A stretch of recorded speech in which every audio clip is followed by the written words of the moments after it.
Hi again, everybody, and welcome to Inside Golf. I'm Harry Donahue.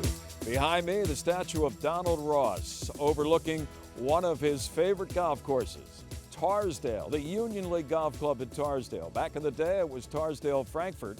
And speaking about back in the day, coming up on today's show, we're going to look back with Pete Trenham, a noted local golf historian, of an event that was held here at Torresdale back in 1941. It attracted some of the best players in the world. Sam Snead won it.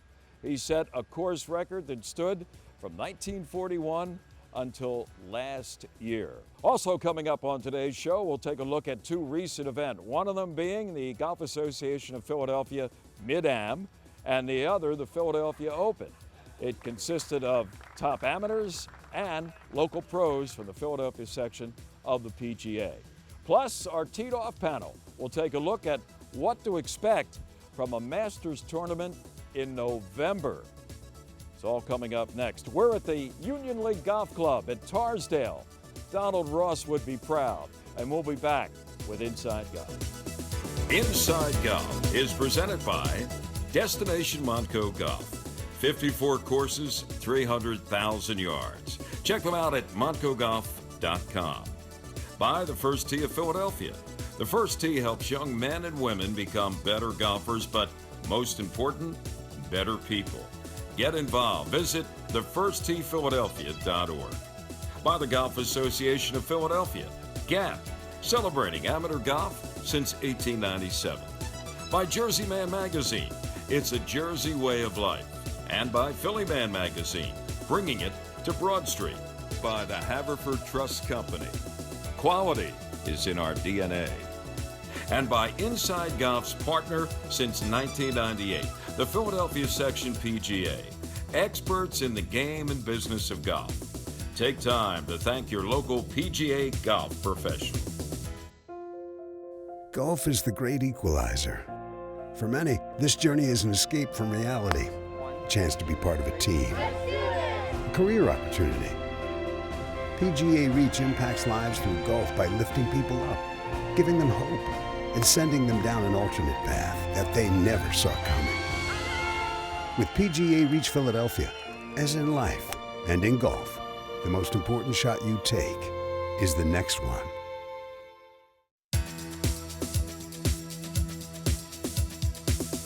Welcome back to Inside Golf. The Golf Association of Philadelphia recently had two of its really big events. Here to tell us about it from GAP, Marty Emina.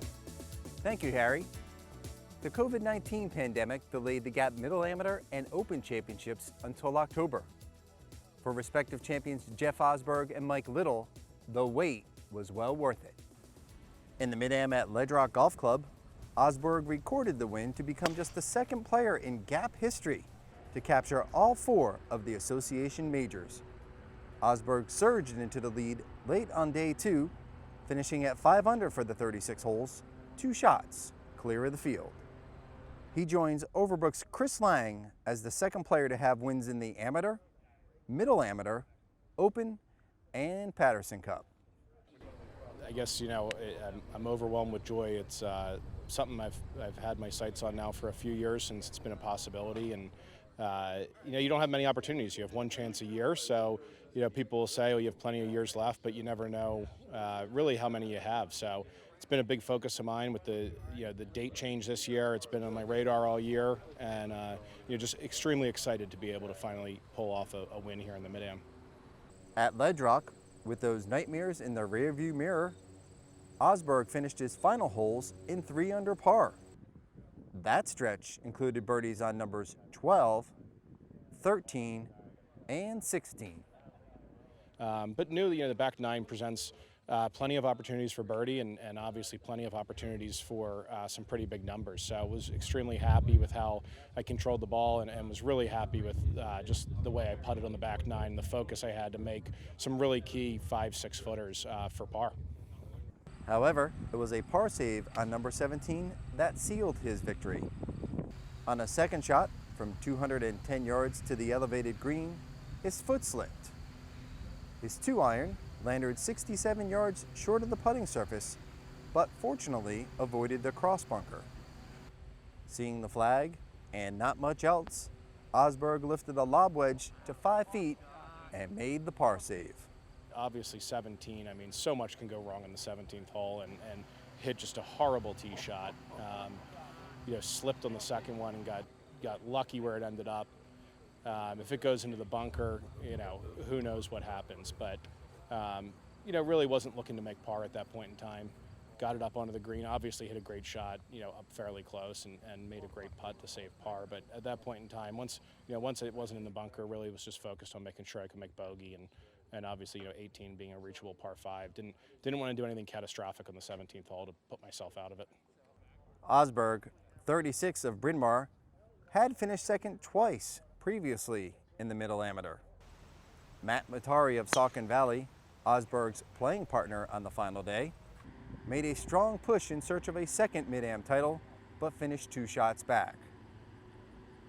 A week later, ironically, Osberg entered the Open Championship at Doylestown Country Club as the defending champion. And although Osberg made a gallant attempt, it was look-away pro Michael Little who raised the Johnny J. McDermott Trophy. Little finished 6 under for the 2 rounds. A frenetic leaderboard shook out late on a final hole, a par 5 measuring 512 yards, that was filled with drama all day long. Little, 36 of North Wales, capped it off with a tap-in birdie to secure the win after just missing eagle. This is a tournament that I've always wanted to win, like our conversation yesterday. I always highlight this one, always put a circle there. A lot of great players have won this event, a lot of great players in Philadelphia, and to win this golf tournament means a ton to me. Thank you, Doylestown. Thank you so much. All the hard work, like I was saying, over the years has really paid off today. And my swing coach, Mark Sheftick, I want to say thank you to him for helping me with learning how to control my club face and control my game. And then my putting coach, Mike Dinda, I want to say thank you to him. It was Little's 3rd victory of the year. In August, Little won Philadelphia PGA Section's William Hyman III Memorial Classic at Huntington Valley and the TaylorMade Classic at White Manor. He also secured the section's DeBoffrey scoring average title for 2020 and qualified for his 3rd PGA Professional Championship. A little time before Little arrived on the final hole, it was Alex Knoll, winner of the Philadelphia PGA Professional Championship, taking to the top of the leaderboard. Standing 4 under at the time, he lit up this eagle chip on number 18. He finished 5 under and in solo second. And just before that, Osberg ripped a 3-wood from 261 yards to 8 feet. He made the eagle putt to post the then clubhouse lead at 4 under. Congratulations, Jeff and Mike. Hopefully this will be the only time the Mid-Am and Open is held in the fall. Fingers crossed. For Jeff Osberg, those top placings also earned him a 4th William Hyman III Player of the Year award. But we'll have more on that later. Reporting for GAP, I'm Marty Eminem. Thanks, Marty. There's 2 names that we have heard a lot about in the past and also sure to hear about them in the future, Jeff Osberg and Michael Little. All right, stay with us. Next up, here on Inside Golf, we'll be back here at the Union League Golf Club at Torresdale. We're going to turn back the clock a little bit. Our historian, Pete Trenham, will talk about an event that was held here in 1941 that attracted the biggest names in golf. That's next on Inside Golf.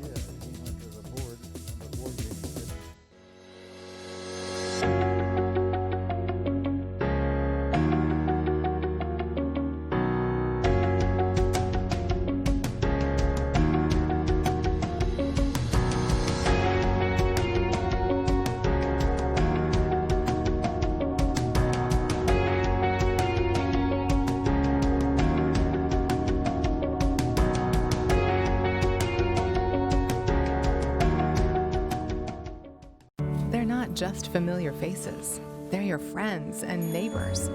It's their small businesses, a beating heart that makes a neighborhood a home. The places with a pick-me-up.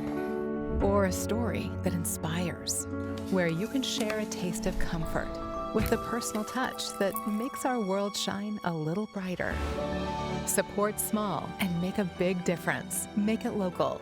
Make it Main Street. Make it Modco.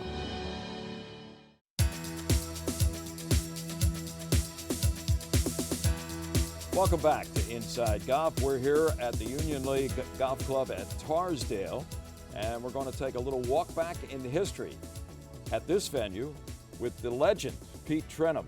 Pete Trenham, for years, how many years at St. David's? 29. 29 years as the head professional at St. David's. He's the pro emeritus there now, but he's also, I think, the official or unofficial historian of professional golf. Unofficial. Unofficial. Self-appointed. In the Philadelphia area. Yeah, well, I'll tell you what, a lot of people would give you that title without you having to ask for it. So the year was 1941. It was an entirely different world. A member here at Torresdale, Henry Hurst, had an idea. He had a lot of connections, thanks to the other club that he belonged to. And he figured he could pull off an event here at Torresdale with some of the best golfers in the world, bring them here, and also try to get a fence built around the perimeter of the golf course. What happened? Torresdale, Frankfurt needed a fence. They needed to tighten up their security, they felt. And they had a little problem where a kid fired some bow and arrows that were on fire into the maintenance building, and the building caught on fire, so the board of directors knew they had a problem. So Henry Hurst was on the board here, and he is a member at Augusta National. And he'd been to the Masters in 1940, and in those days they used to have things called Calcuttas where they auctioned off the players the night before the tournament, and you could buy a player in the field, and like a horse race. And so he bought Jimmy DeMeritt, and Jimmy DeMeritt won the tournament, and Henry Hurst picked up $5,000, and which was a lot of money back in 1940. That's right, a lot of money. So of course he shared some of that with DeMeritt, and DeMeritt said, well, if you ever run a tournament in Philadelphia, I'll come play.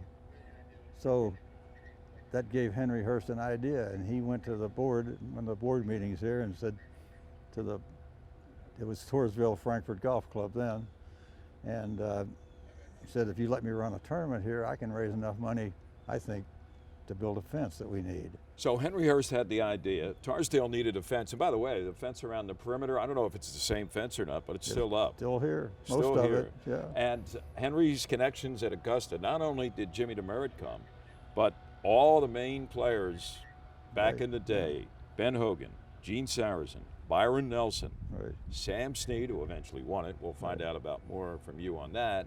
And also a guy by the name of Bobby Jones made his way here to Torresdale. How did that happen? Well, Jones had retired from golf anyway because Hurst was a member at Augusta National. He got Jones to come here and help promote his tournament. He played an exhibition on Tuesday and Wednesday before the tournament. And then the tournament began on what day? Began on Friday. Friday. But Henry Hurst charged $1.10 a ticket for a daily ticket and $2 for the week. Oh, wow. And $2. By August, he had sold 13,000 tickets. And more than enough for a fence in those days. The purse was $5,000.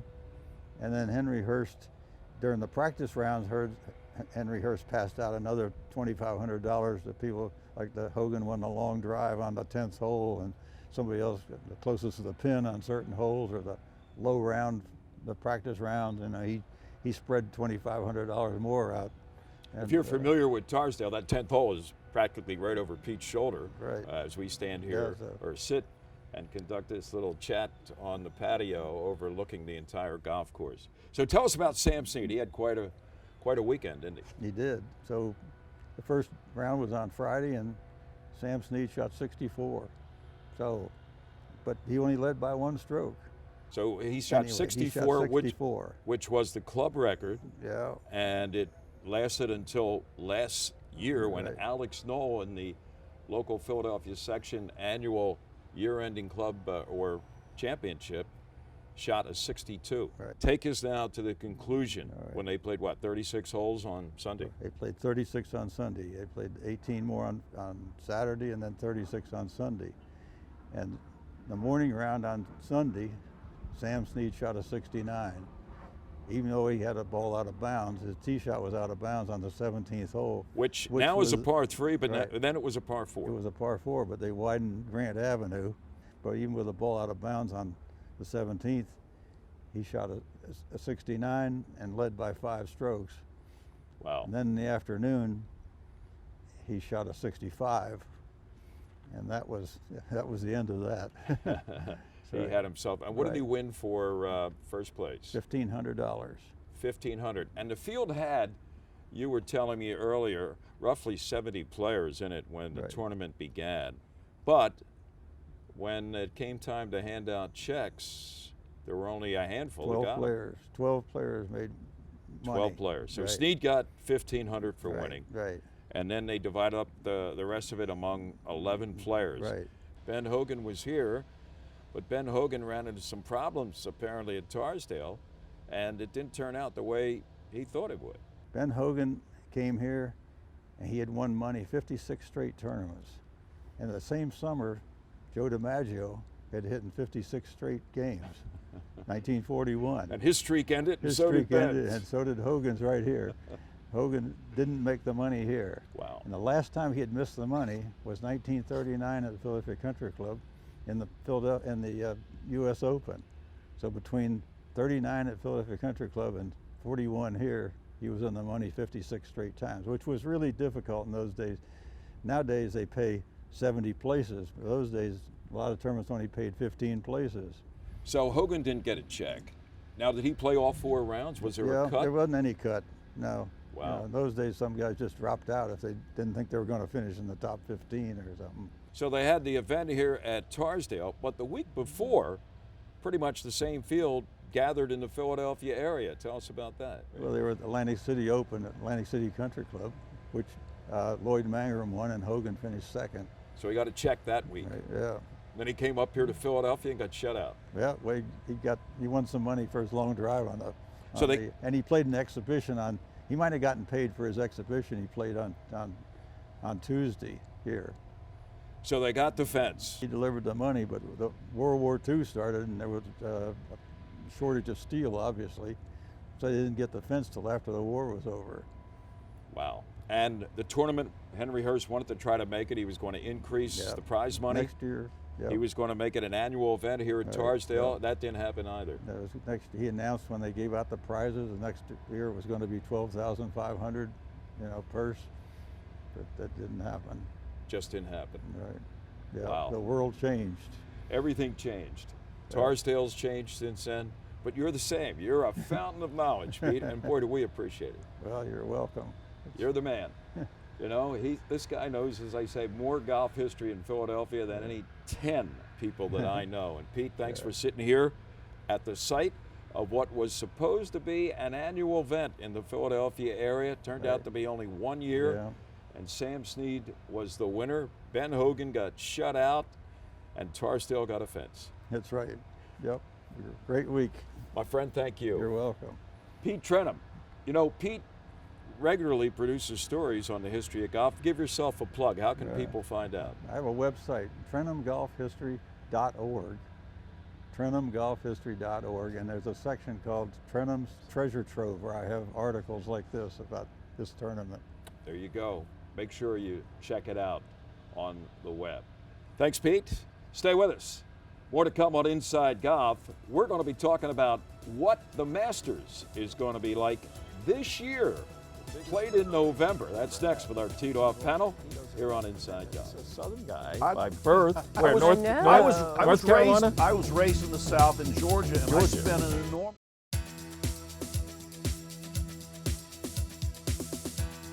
Welcome back. Inside Golf continues. We are on the back deck of the beautiful new clubhouse here at Lulu Country Club in Upper Dublin Township, Montgomery County, with our teed off panel. Today it includes Joe Logan. It always includes Joe Logan, doesn't it? From myphillygolf.com. You got staying power, Joe. Anybody ever tell you that before? Huh? Probably just nobody else will show up sober on time. So. We can count on this guy. Also, another consistent and really big addition to our teed off panels is Quinn Spitzer, president, now in his third year with the Golf Association of Philadelphia. And no stranger is Leela Mackey. Leela's with the Philadelphia section of the PGA. The Masters, mid-November, okay? Not the first, but the last major this season, for obvious reasons. I know it's going to be a lot different. Even down at, they're not even going to have to sell sweaters. They won't be able to because nobody's going to be there. I know. It will be different. So, yeah, I just feel like it's, you know, teeing off and not having anybody there, not having the crowd roaring when Tiger or whomever tees off. It just has a different feel to it. When they walk up to 18, and especially when the leaders walk up to 18, not having a crowd there is just, it is a different feel. It's not nearly as exciting. And I don't think it's as exciting to watch on TV. I like hearing the crowds on TV. Right. You know, crowds at some events can be a distraction. I'm talking about not necessarily golf events, other events, but at the Masters, they talk about the roars, Quinn, especially on the back nine of Sunday, and you'll be able to hear a pin drop. Now, maybe you'll be able to hear a ball drop in the bottom of the cup from a couple fairways over. No, it will be different. I mean, it is the most disciplined group of patrons or spectators that you find anywhere in organized golf, but it's going to be different when you look up on 18 and you don't see that ring of fans that you're accustomed to as the tournament comes to an end. I'm not going to miss the pimento cheese sandwiches, which I've tried for years to eat those things, and they're just awful. Oh, but they're you don't cheap like at them? any rate now. Can't do with the pimento I cheese. can't believe you're saying that. Yeah, I know. What do you want, a little barbecue on them or something? That would be great. I could do that. But it's going to be, it's still going to be the Masters. It's really important because when we look at what we've been through as a country, over the world in terms of the pandemic, it's kind of nice to know that there's one thing that's a constant. We will have a Masters this year, and I'm looking forward to it. You know, what he just said may be the biggest revelation we've ever had on Teed Off, that he doesn't like pimento. This is a Southern guy by birth. I was raised in the South in Georgia, and I spent an enormous amount of time trying to eat those, and I was told I had to like them. It never worked. And we have two from South University and from Clemson. But I'm from North Carolina. But I mean, can you imagine not liking pimento? I grew up eating them. My mother, that was a staple. I love them. You know, and it's for lunch. cheap. What, $1.50 or something like that? It's like 1960 prices. Oh man! All right, Joe, if you were covering it, and you won't be this year, but you've covered it several times. I mean, did you get jacked up for the chance to go down there again and really kick off this season, right? I love it down there. My three favorite tournaments all year: British Open, Masters, and U.S. Amateur. But of the tournaments we've seen so far this year with no fans, this is the one that will make the biggest difference, because as anybody who has been to the Masters knows, there is a different sound as the roars echo through those hills. You could tell when Tiger's made a birdie. It just sounds different from any other golf course out there, and that will be missed this year. All right, now before we close out this segment, I got to get maybe a prediction or two or three in this case. A lot of buzz about Bryson DeChambeau, the 48-inch shaft on his driver, working to, if it's possible, bulk himself up a little bit more for Augusta. Who's going to win? Give me two or three names that you're going to be really interested in seeing how they do. You know what? If I had any money, I'd put some on Bryson DeChambeau. I think Justin's got a good shot. I mean, he's really at a point where he's going to start winning some serious majors, I think. And I think he's a smart enough player that the Masters would be a great one for him to win.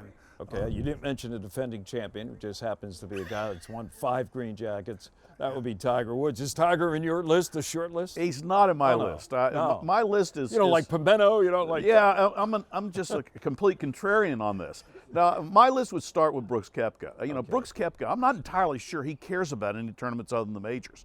He is singularly focused on winning major championships, and I think that focus is going to help an awful lot. I know how much he'd want the Masters Championship. I think Justin Rose, rather than necessarily Justin Thomas, is also someone to look at because he's so steady. He doesn't make a lot of mistakes, and I think that's a course that will set up for his game. So those are two that I would watch. If I had any money, I'd put it on him.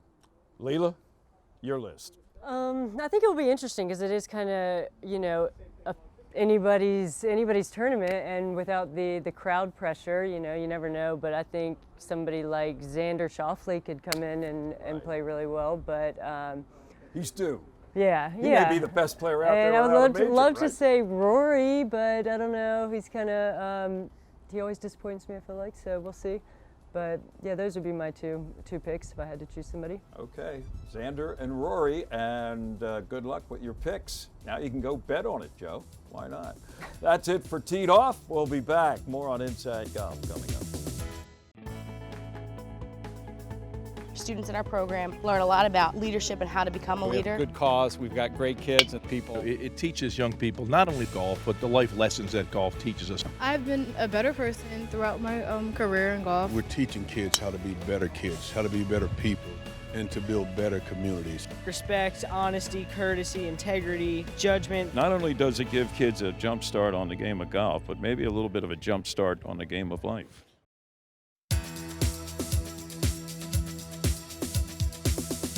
That's going to do it for this week's edition of Inside Golf with Pete Trenham, who we want to thank. Don't forget, go to Pete's website, TrenhamGolfHistory.org. Find out a lot of information you probably never even thought of about the history of golf in the Philadelphia area. And our thanks to Jeff McFadden, the general manager, Sean Palmer, director of golf at the Union League of Philadelphia, for having us here at Torresdale. I'm Harry Donahue, and remember, no matter how bad it's going for you out there, don't pick up. We'll see you next week on Inside Golf. Inside Golf is presented by Destination Montco Golf. 54 courses, 300,000 yards. Check them out at montcogolf.com. By the First Tee of Philadelphia. The First Tee helps young men and women become better golfers, but most important, better people. Get involved. Visit thefirstteephiladelphia.org. By the Golf Association of Philadelphia, GAP, celebrating amateur golf since 1897. By Jersey Man Magazine, it's a Jersey way of life. And by Philly Man Magazine, bringing it to Broad Street. By the Haverford Trust Company, quality is in our DNA. And by Inside Golf's partner since 1998, the Philadelphia Section PGA, experts in the game and business of golf. Take time to thank your local PGA golf professional.